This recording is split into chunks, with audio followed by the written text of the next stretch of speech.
Hello guys, మనం ఎప్పుడెప్పుడా అని ఎదురు చూసిన కల్కి మూవీ అయితే వచ్చేసింది. సో ఇండియా కంటే కూడా ఫస్ట్ దుబాయ్లో రిలీజ్ అయిపోతుంది. సో నైట్ 11 o'clockకి నేను షోకి వెళ్ళాను అనమాట.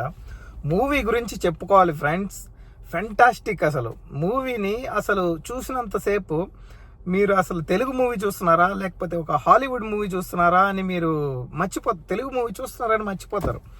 అంత ఎక్సలెంట్గా ఉంది movie. Dubai and Abu Dhabi, Sharjah ఇక్కడ ఉన్నటువంటి అన్ని స్క్రీన్స్ కూడా హౌస్ఫుల్ అయిపోయాయి. ఈ కల్కి మూవీ స్టోరీ అనేది ప్రతి ఒక్కరికి నచ్చుతుంది. చిన్నపిల్లల దగ్గర నుంచి పెద్దోళ్ళ వరకు ప్రతి ఒక్కరు ఈ మూవీ లైక్ చేస్తారు. ఎందుకంటే ఈ మూవీలో మన కురుక్షేత్ర యుద్ధం ఏదైతే మహాభారతం ఉందో అందులోని ఉన్నటువంటి కొన్ని సీన్స్ని కనెక్ట్ చేస్తూ ఈ కల్కి మూవీ అనేది తీయబడింది అనమాట. సో బేసిక్గా ఈ మూవీ ఏంటంటే, సో అట్ ద కలియుగం అంతమయ్యే టైంకి, అంటే కలియుగం అంతం ఎలా అవుతుందంటే మానవులందరూ కలిసి డిఫరెంట్ వార్స్ చేసుకొని, ఇప్పుడు ప్రజెంట్ చూసినట్లయితే ఇజ్రాయెల్, పాలస్తీన్, తర్వాత ఇంకా కొన్ని లెబనాన్, ఇట్లా చాలా కంట్రీస్లో వార్ జరుగుతూ ఉంది, రైట్?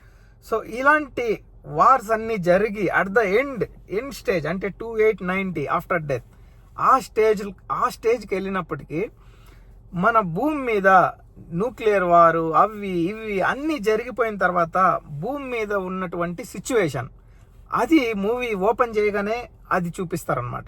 ఒక నియంత అంటే మొత్తం తనే ఒక కాంప్లెక్స్ సిటీని క్రియేట్ చేసుకొని మొత్తం ఎర్త్ మీద ఉన్నటువంటి న్యాచురల్ రిసోర్సెస్ ఏవైతే ఉన్నాయో, సముద్రాలు కానీ, ఆక్సిజన్ కానీ, ఫుడ్ కానీ, రివర్స్ కానీ అన్నిటినీ తను కాంప్లెక్స్లోకి తీసేసుకొని మిగతా ఉన్నటువంటి బానిసల్ని ఎవరైతే యుద్ధాలలో చనిపోయి ఉంటారో వాళ్ళ నిమిత్తం మిగతా ఎవరైతే బ్యాలెన్స్ ఉంటారో వాళ్ళందరినీ తన బానిసలుగా చేసుకొని ఒక విలన్ అనేది ఒక మెయిన్ క్యాండిడేట్ ఉంటాడు అనమాట. ఆ కురుక్షేత్ర యుద్ధంలో జరిగినటువంటి ఒక సన్నివేశంతో స్టార్ట్ అవుతుంది అనమాట. అశ్వత్థాముడు కృష్ణుణ్ణి చంపడానికి తన మీదకి వెళ్ళినప్పుడు కృష్ణుడు తనని డిఫెండ్ చేసి అప్పుడు తనకు ఒక శాపం అయితే ఇస్తాడనమాట. ఆ శాపం ఏంటంటే, కలియుగంలో ఎప్పుడైతే వాయువు విషమైపోయి గంగా నదిలో ఉన్నటువంటి నీరు మొత్తం ఎండిపోయి ఆఖరికి చివరి బొట్టు ఉంటుందో అప్పుడు ఆ కలియుగాంతం అనమాట. ఆ కలియుగాంతంలో నేను మళ్ళీ జన్మిస్తాను. నా జన్మించే టైంలో ఆ యుగంలో కాళీ అనే ఒక మహారాక్షసుడు వల్ల నా జన్మానికి కూడా ఒక అబ్స్ట్రక్షన్ ఉంటుంది, అంటే నన్ను పుట్టనివ్వకుండా చేయడానికి చూస్తాడు. సో ఆ ప్రయత్నాన్ని నువ్వు ఆపి నాకు రక్షణగా ఉండాలి నేను జన్మించే వరకు అనేసి తనకి శాపం అనేది ఇస్తాడనమాట. ఈ మూవీ అనేది కురుక్షేత్రం యుద్ధం, సో మహాభారతాన్ని లింక్ చేసుకుంటూ ఒక Marvel fantasy like you know Avengers కానీ లేకపోతే సూపర్ మ్యాన్ కానీ ఇలాంటి చాలా హాలీవుడ్ రేంజ్ సినిమాస్ వాటిని కనెక్ట్ చేసుకుంటూ సినిమాటిక్ యూనివర్స్ లోకి తీసుకెళ్లారు నాగ్ అశ్విన్. అందుకు రియల్ గా హ్యాట్స్ ఆఫ్ చెప్పాలి.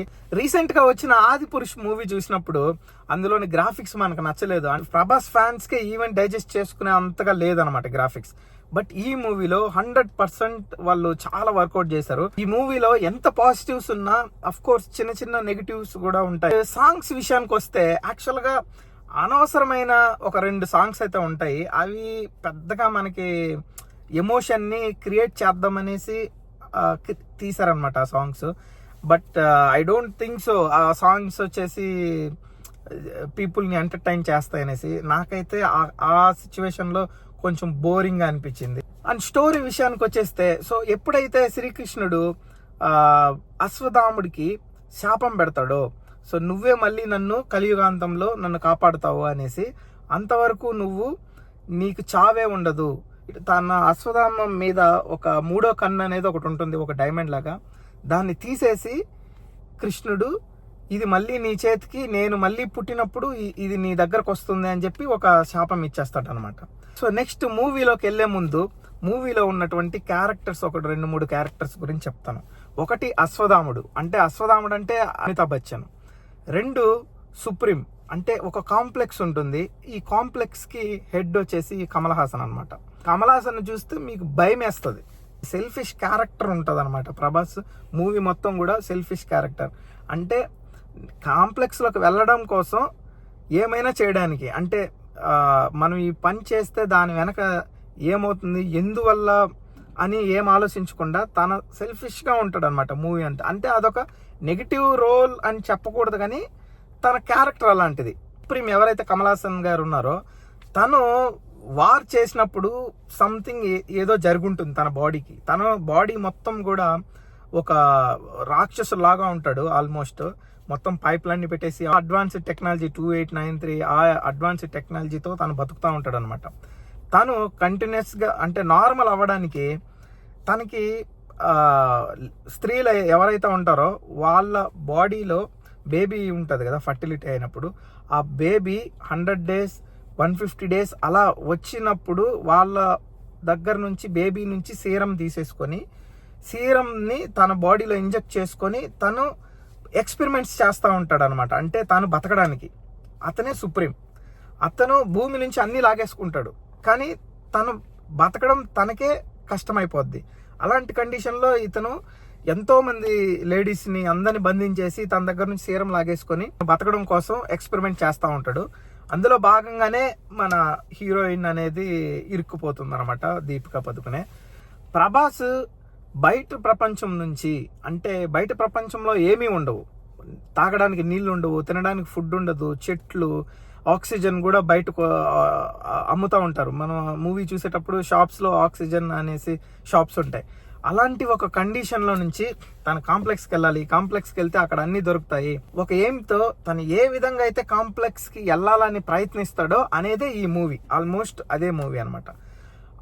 ఆ కాంప్లెక్స్కి వెళ్ళే ప్రయత్నంలో తను తీసుకున్నటువంటి కొన్ని డెసిషన్స్, ఆ కాంప్లెక్స్కి వెళ్ళాలంటే కొన్ని యూనిట్స్ అనేది పే చేస్తే అప్పుడు వాళ్ళని లోపలికి అలో చేస్తారని ఒక కండిషన్ ఉంటుంది.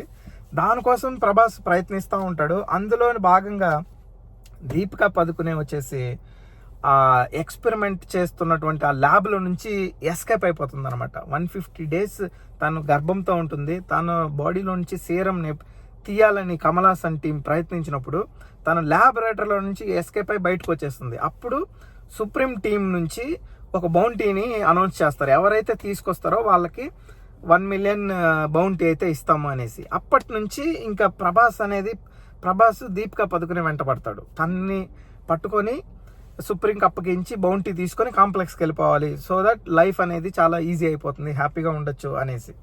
అక్కడ అంటే మూవీలో తనని సెల్ఫిష్గా చూపిస్తారు. ఎంతమంది అడ్డొచ్చినా అన్నిటిని డిస్ట్రక్ట్ చేసుకుంటూ వెళ్తాడు. ఈ క్రమంలోనే అశ్వత్థాముడు అమితాబ్ బచ్చన్ రూపంలో కాశీలో మళ్ళీ వస్తాడనమాట. తను ఎక్కడో ఒక అండర్ గ్రౌండ్లో ప్రేర్ చేస్తూ ఉంటాడు, అంటే తపస్సులు చేస్తూ ఉంటాడు.